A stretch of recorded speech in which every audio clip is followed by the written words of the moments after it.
All right, we're back with another episode, and I am super, super excited to have the wonderful, beautiful Alice Worthy. Oh, look at that. I've hyped you up now, Alice. We're expecting wonderful things. Alice is the Modern Doula, and if you live on the Central Coast and you're having a baby, I'm pretty sure you've probably heard of her. She's everywhere in all the best possible ways. Welcome, Alice. Oh, thank you. That's so nice. So happy to be here.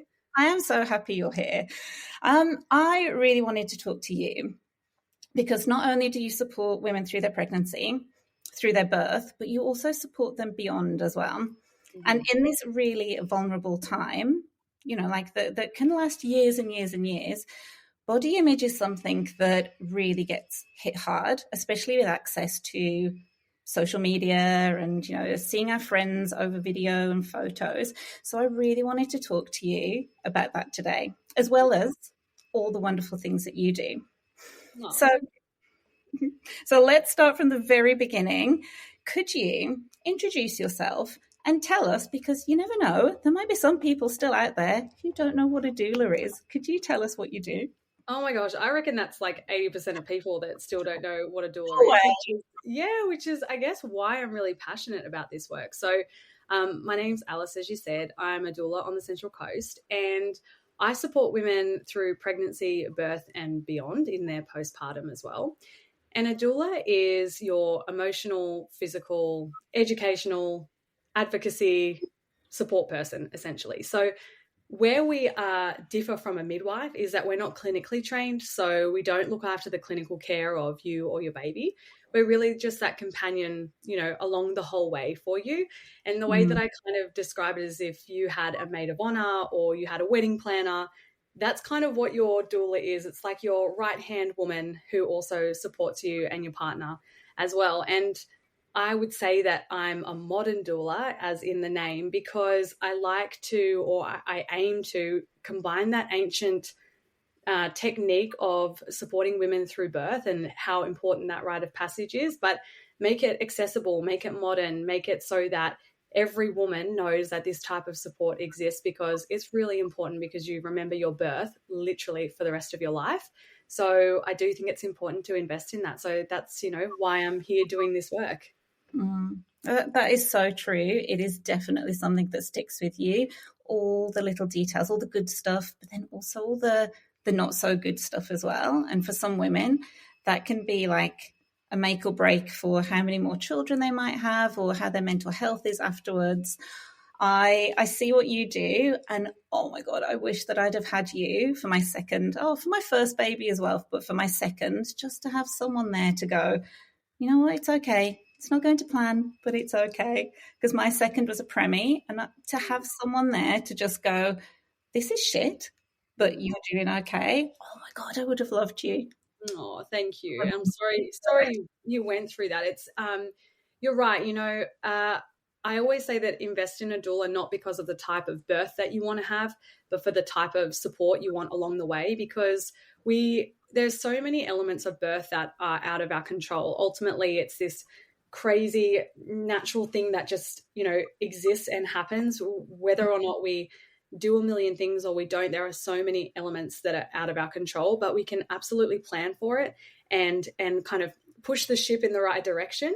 And then whatever happens on that journey, you are going to want to have support. So if things go wildly out of your control and your baby's heart rate has a mind of its own, you want that person that's with you to support you and also to support your partner. I see a lot of partners that get kind of sucked into this birth trauma and then go, I don't know what to do with that. But to have someone in that, space and part of the team with you to hold space for them as well, it just can make a really big difference to how you perceive the overall, journey itself. Yeah. Because for a lot of partners, they've not done it before either. Like it's their first rodeo and they're like, what do I do with this? Yeah, no, I say, like, if you were going to climb Mount Everest and you go, yeah, I really want to do this with my partner. Of course, you want them there along the journey with you, but they do not know how to navigate that mountain, and you still need a Sherpa. You still need a guide. You're the Sherpa. Yeah. No, I did a post recently that's like, runners have paces, climbers have Sherpas, actors have voice coaches. We have all these professions that have support people. And then all of a sudden birth, it's like you've got your husband or you've got your partner. And it's like they don't have a lot of experience in this area. And while a doula can never replace the emotional connection that you have with your partner, they're never going to be able to do that. It does allow them to be a support for you that is that emotional rock. And then your doula can be doing all of the other things and free them up as well. Yeah, right. Have you noticed a shift over the past few years, maybe even the past few months, of people's attitudes changing, or the women that you work with, their attitudes changing towards wanting a doula or towards being maybe a bit more open to this? Yeah, I think it is changing, especially in our local hospital where, on the Central Coast, we had North Gosford Intuition Private Hospital, which closed recently for maternity care. So it has left the Central Coast with one place to have a baby, essentially Gosford Hospital. And for a really big area, that is, that's huge. And it does take a lot of choice away from women on the coast. So I have noticed that there is an element of women that are wanting to lock in that continuity of care and to know that there will be someone there on the day that they know, because it's hard to get into our, group practice midwifery programs. So there's a bit of a shift there. And I think over time, like, this is kind of what I love about the work, is I always say, like, one birth at a time, because the statistics that come out in the Women's and Babies report are abysmal. They are just shocking to see the stats that we are dealing with. So every time, we go through a positive birth experience, I'm like, that's one person that can be a ripple effect in telling their friends. And, I have clients that have friends message them and go, hey, like, how did you get that water birth? And she's like, just get a doula. That's a guarantee, but it can change the way that you think about things. It can change how you approach your choices. It can change how you approach your birth planning, and all of that stuff stacks up to make a really big difference. Yeah, right. Well, that leads nicely on to, I was going to ask, what's one thing that you wish every mum or every pregnant woman knew about what's to come? Yeah, about what's to come. I think that birth often gets talked about as being this one day. Birth is one day. And whilst for some it can be 3 or 4, let's say, yours truly, having a positive birth experience is the most beautiful stepping stone into a long life ahead of parenting. And if you can get through your birth and come out the other side and feel like a fucking queen and feel so empowered and proud of yourself and proud of your body, no matter how you birth. This is not about having a natural birth or not. It's about the feeling that you walk out of that hospital or your home birth with. Carrying that positivity and that expert knowledge that you now have within yourself and within your body will set you up to, combat all of the challenges that come with parenthood, whether that be a colicky baby at 6 weeks, or whether that be a 2-year-old having a meltdown of big feelings, whether that's a teenager who's battling self-identity and, emotional problems at school. That has been the initiation into motherhood has been a positive experience. And I really think that sets us up to be parents that don't question themselves, that, trust their bodies, that trust their intuition, that know that we're capable of being what our kids need as their parent. Yes, I love that. This is a slight sidestep, but when I run my Strong Mums groups and we're doing plank or a wall sit, I'll be like, if you can have a baby, you can do this. Come on, you've done all the hard stuff. But it does, it flows on to, you can do the really hard stuff, even if it didn't go to plan. It's so funny, Lou, because when I am talking about birth preparation and I'm talking about mindset, I'm using those exact examples to prepare for birth. I'm going, when you're at the gym and you're doing your plank and you're going, this is really hard, I could just stop planking now. Really twisting the brain to go like, I can hold on for another 10 seconds, because we build that self-trust and that integrity within ourselves to know, like, I don't back away from a challenge, because when labor hits and that contraction starts building and you go, oh shit, oh shit, oh shit, oh shit, oh shit, it's going to make that contraction feel more intense, more painful. But if we have worked on our mindset and our self-integrity and self-trust all through pregnancy by doing those kinds of exercises, we start to change those patterns in our brain to be okay with discomfort. And that's really important for birth and beyond as well, because there's lots of discomfort in postpartum and parenting in general. Yeah, and just knowing you can do it. Yeah, yeah, yeah. So these are some big, I feel like big topics that I want to cover today. I feel like so many women, this is from personal experience and being a mum and from the women I work with, I feel like so many women come into pregnancy with an idea of how they should, I mean, I'm doing inverted commas in there, not great for a podcast, but how they should look. I mean, do you see that too? And where do you think those expectations come from? Oh, yeah. Look, there's definitely a societal expectation that we have the pregnancy glow, that we have this beautiful bump. And I think a lot of women are sort of shocked when, potentially for a first pregnancy, when you are showing your pregnancy at potentially a different week to what is expected of you.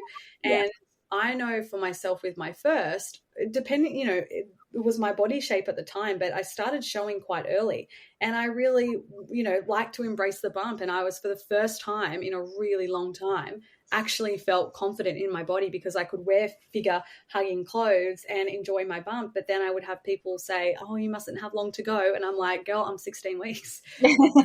But for others who, don't show until that third trimester, depending on their body shape, there's just this expectation that we should be able to show our bumps from 20 weeks or whatever this magical week is. And I don't know where it comes from. I don't know if it comes from, how much we see on social media, or whether it comes from a lack of understanding and body acceptance in general that people have different body shapes. But it can be debilitating if you feel like you don't fit in that certain mold, and it can actually stop you from really embracing your pregnancy and the beautiful changes that are happening within. Yeah, I 100% agree. And from a professional point of view, I feel like it's all of that. It's a combination. It's more access to social media, so you're seeing more, and you only see certain stuff as well, like the beautiful little petite bumps, and then you've got the apps that are like, your baby is the size of a grapefruit or the size of this, and you look down, you're like, well, mine's a watermelon, like mine's not a grapefruit. And then you've got photos that are more accessible of your friends, and you're like, well, my bump doesn't look like her bump. And so I think it's just that access to a wider, not necessarily a wider array of bodies, because I don't think that we see an array of bodies. We only see a very narrow group of bodies, but just more of them because we're on social media all the time. And I feel like that has a lot to do with what we expect. And then you've got like nobody or not many people show their stretch marks or the not so glamorous side, or not that pregnancy is glamorous all the time, but the not so glamorous side of pregnancy, and like just the extra bulges that we get and the rash and the everything. We don't see that. And then when it happens, you're like, what the fuck has happened to me? Yeah, it almost feels a bit like unfair when you are like, where's my glow? Like, why do I have and why am I, and I actually have really severe stretch marks all over my tummy. And I would get really triggered when I would see, your people like Steph Claire Smith or whoever with their beautiful tanned bumps and their normal jeans, and the bump is straight out in a crop top. And I would be like, I would die. But of course I had these stretch marks, and, I was really self-conscious of showing them because I felt like it was my fault because I didn't do enough belly oil and wasn't diligent enough with, my stretches and my vitamin E cream. And until I really learned that there's a big part of stretch marks that is genetic, I was sort of a bit, I guess, disappointed by it because they are permanent. And it wasn't until my second pregnancy that I thought, I'd already done my doula certification and I was supporting other women, and I thought maybe I'll do some pregnancy photos because we didn't get to do them with our first because it was COVID and la la la.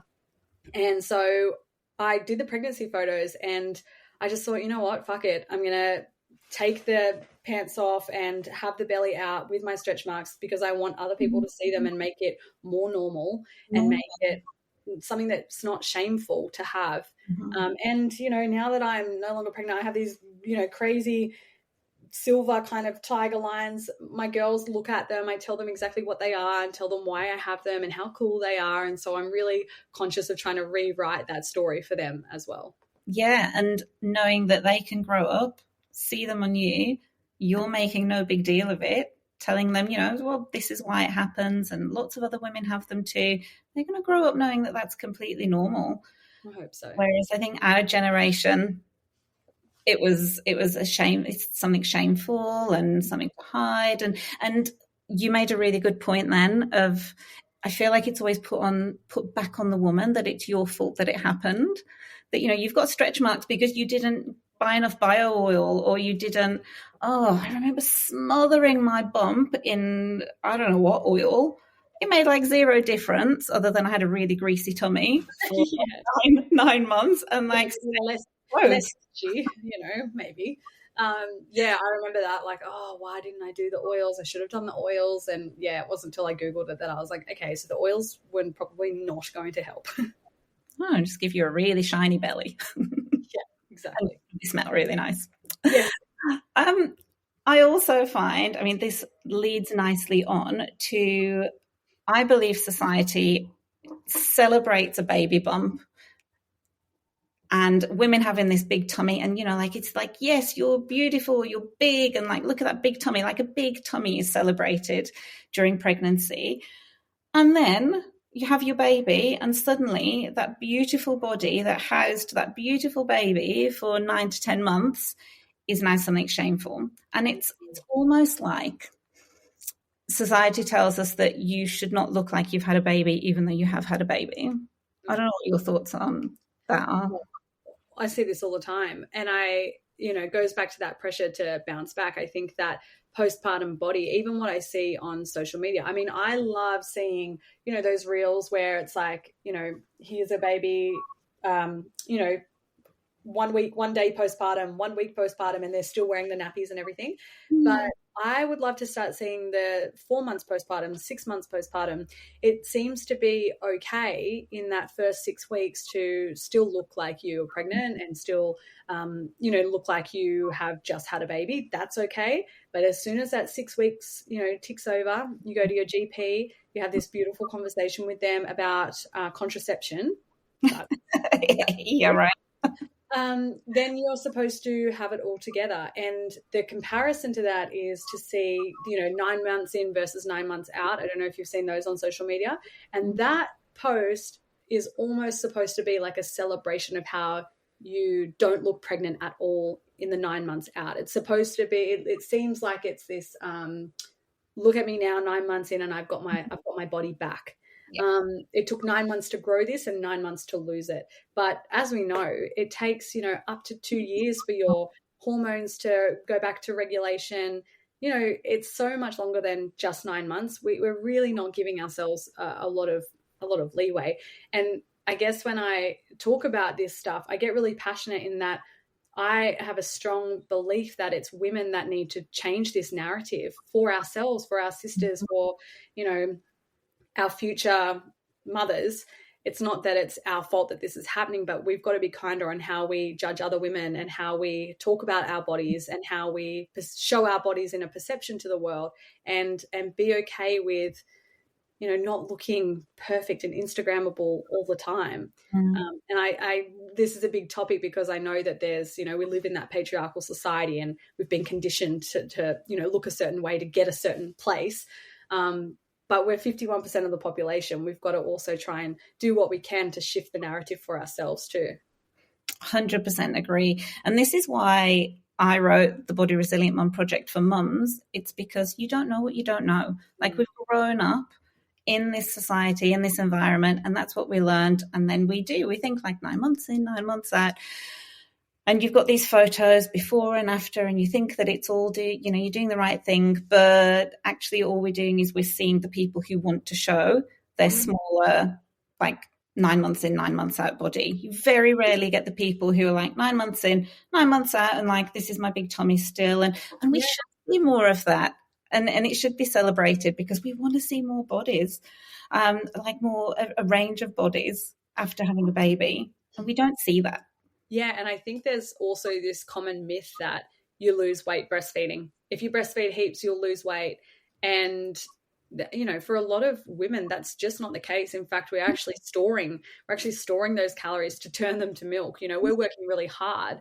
We actually, need to build that fat and have that nourishment to be able to turn it to milk to feed our babies.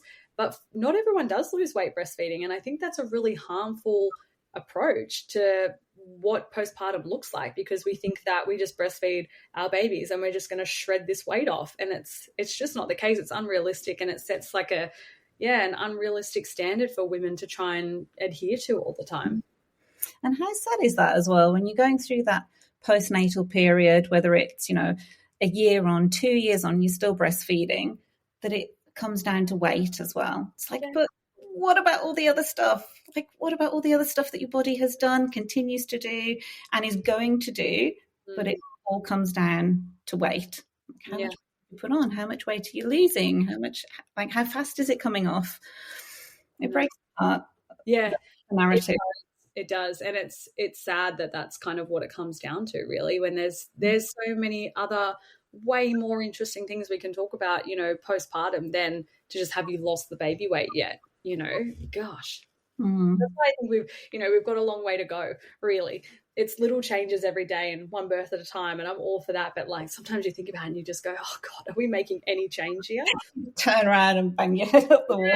Like, oh gosh, I've done that many a times. And when we're on social media as well, I feel like there's a lot of stuff now that feels like it's empowering women, or it comes across as empowering women and supporting them, but actually the underlying message is not. It's all about, I'm trying to think of a specific example, I can't, but it still comes back to, weight and being smaller and, doing all the health and fitness things that aren't actually health and fitness things. It's about just becoming smaller after having a baby. I found that really sad. Yeah.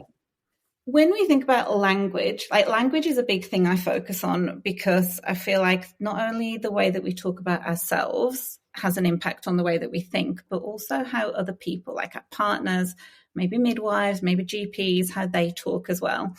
Have you had any experiences, maybe your clients have told you, or maybe you personally, of when language was like that's made a big impact on your body image or your client's body image? I don't know so much about body image, but it happens a lot when we're talking about risk in the birth space. When we're talking about, if you don't do this, your baby might die. When we're actually like presenting statistics to women as well, and we're saying, oh, your risk of this doubles. But when we look at how the risk doubles, it might double from 0.01 to 0.02. That's a minute amount. And yes, it doubles, but it doubles by such a small number. Yeah. So we're really not talking about much. But if someone says to you, your risk of a stillbirth is doubled, that would freak you out, and you would basically accept anything that was handed to you on a platter. So language is so important. It's how, we present things. It's powerful, because what you say to a woman, especially in pregnancy, has the power to make or break her day. If you can say to her, I'm trying to think of an example, but, maybe you should really think about that induction. You wouldn't want anything bad to happen. But rather than asking her and saying, hey, what are your thoughts about induction? Where's your head at? And that can allow them to actually have a conversation and riff back and forth and look at risks and benefits. But sometimes when we ask questions, we're actually putting our own agenda onto it as well. I see that a lot happen when we're talking about risk and decision making in pregnancy, and I'm sure it happens with body image all the time. Yeah, I can't really think of an example about body image, but I think it happens a lot, even with, breastfeeding or supporting with breastfeeding, of, do it like this, and it's kind of feels like an attack on you because you're still learning. So yeah, you've got to be so gentle with women who are already so hard on themselves, to just, really be a support and to encourage women that are literally doing their best. Yeah.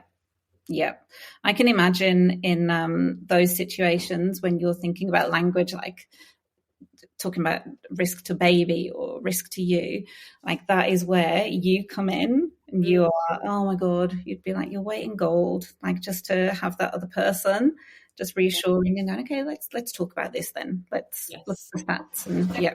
Quite often it's really just buying some time, because especially when we're in the hospital system, there is a really powerful hierarchy. And so to sometimes say no to a doctor, like I see a lot on Instagram about here's how to say no, just say no, do this and say no. But if you've ever been in a situation where there is a power dynamic and where there is a hierarchy and where your baby's health is potentially put at risk by a decision that you make, it is very difficult to just say no to that person. Yeah. And we also have a bit of an escalation process in the hospital system. So even when you do decline, it can be passed on to, the head midwife. She'll come in and ask you the same question. You will have to decline again.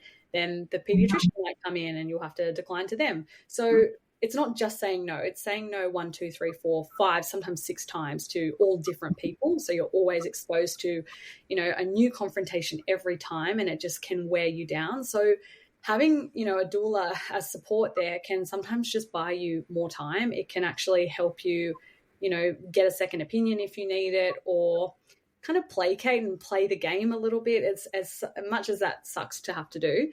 But it can be the difference between having a confrontation and saying, I'd really love to think about it. Can you give me and my birth team just 20 minutes to chat? That can just buy you 20 minutes of like peace, time to debrief and to go, what's really important here? Why do we want to change the plan? What do we want to change it to? What might this mean? And then to be able to come to an informed decision that wasn't one that was given to you by a lot of pressure from a healthcare provider or something like that. Mm. So you're asking yourself questions as well, rather than, just being talked at. Yeah. And so important. Giving yourself time without someone waiting for you, standing over you, waiting for that answer. You can actually debrief and go, actually, you know what, that might be a good idea.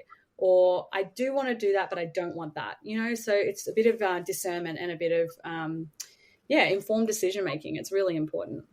Yeah, love that. When I'm just trying to think of like how that applies to body image, because having that power to say, or that confidence in yourself to kind of not go against the narrative, but to talk back to information that you've had, like, oh, you should be this size, or you should be looking like this, you should be doing this to avoid stretch marks, you should be, just all the things that how you look during pregnancy, to have that confidence to say, no, that's not, or to talk about it. I'm just trying to like take what you're saying now and flipping that onto body image. That's such a skill to have. I think it's about who you surround yourself with. And we have the power on Instagram and TikTok to, in some ways, control what, we follow and what our algorithm is telling us. If we're feeding it and with likes and shares on things like, terrible diet culture or terrible body image stuff, that's the stuff that we're going to get more of. So I would encourage people to, curate their algorithm, curate your social feeds with what it is that you want to see, and the people that are inspiring you, whether it be in birth education or body image or real mum life, whatever that looks like to you, so that you're surrounding yourself by the same song sheet. And quite often, when people do like a birth education course and they have a doula or a private midwife and their partner is on board and they're on board, the podcast they listen to, what they follow on Instagram, it's all sharing the same message. And if you can surround yourself with people that kind of echo back to you what your values are, it gives you so much more confidence to stand in what's most important to you. And the same goes for the flip side. If you're, talking to people at barbecues about their really traumatic births and, you're seeing a lot of fear-based kind of information, and you're listening to podcasts about mums who, I didn't want to be a hero, I just went and had my epidural and did what my doctor said.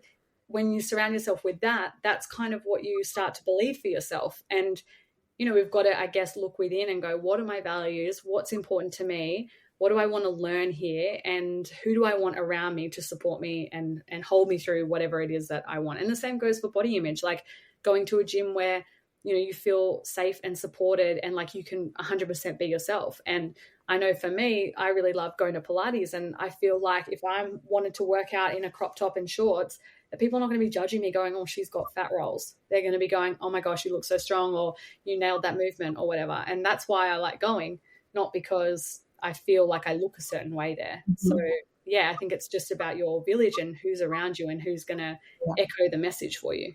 Oh, yes, love that. And then it's the layers as well, isn't it? You hear it again and again and again, the same message, whether it's for your birth, your pregnancy, body image, whatever it is, you hear it enough and you're like, yeah, that aligns with me. That is what I believe. You'll start to believe what you hear all the time. And so do you want to hear things that light you up, or do you want to hear things that make you feel shit about yourself? Yeah, exactly.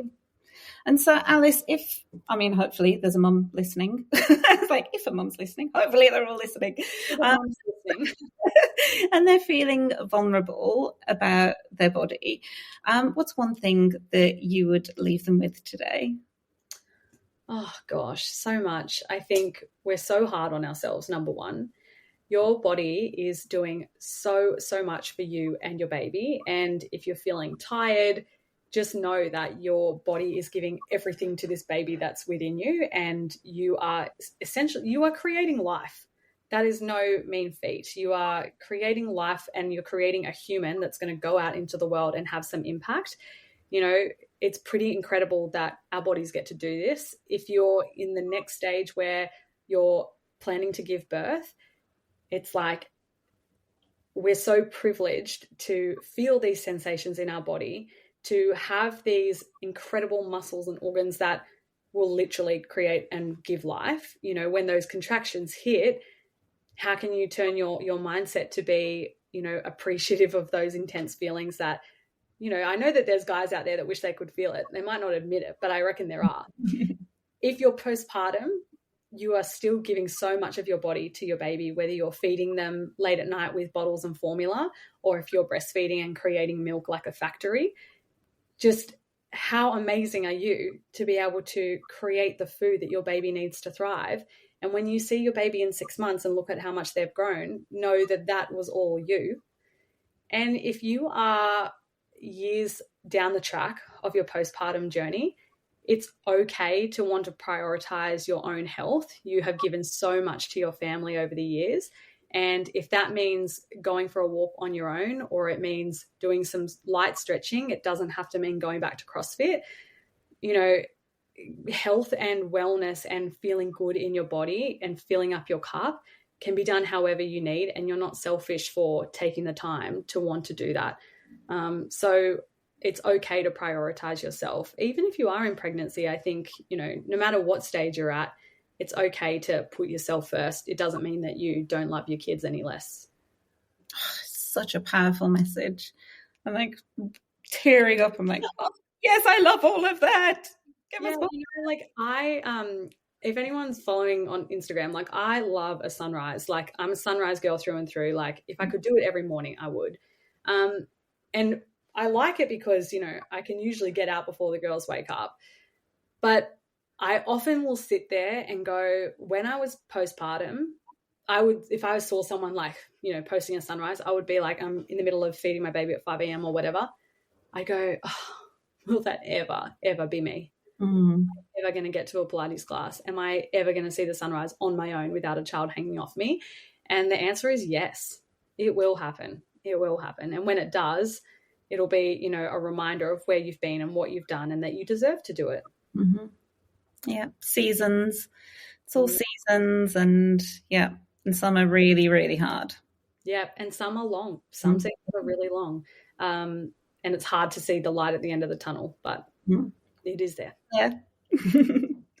Alice, if people want to get in touch with you, where can they find you? Look, I'm most active on the Instagram. Sound like a real boomer when I say that, but follow along. You might learn something. You might also get so chaotic. Even just to see your sunsets or your sunrises. Instagram is where to find me. And then if you are interested in doula support, if you're in your pregnancy or you're planning a pregnancy, the easiest way is to just go straight to my bio and book a connect call. I like to jump on the phone on FaceTime with people 30 minutes. We just chat about what you want, whether or not doula support might be something that you're after. Bring your partner along, and it's totally obligation free, but it's just a chance to vibe check, chat, and get to know each other, and we can go from there. Love it. Alice, thank you so much for talking to me today. I have loved every minute of it. I feel like we could probably talk for twice as long, but hey, yeah. You've got stuff to do. And maybe a sunrise sometime. Yeah, let's sit there with number 2 with the sunrise. Very good. Thank you so much for having me. Thank you. See you soon, lovely. Bye.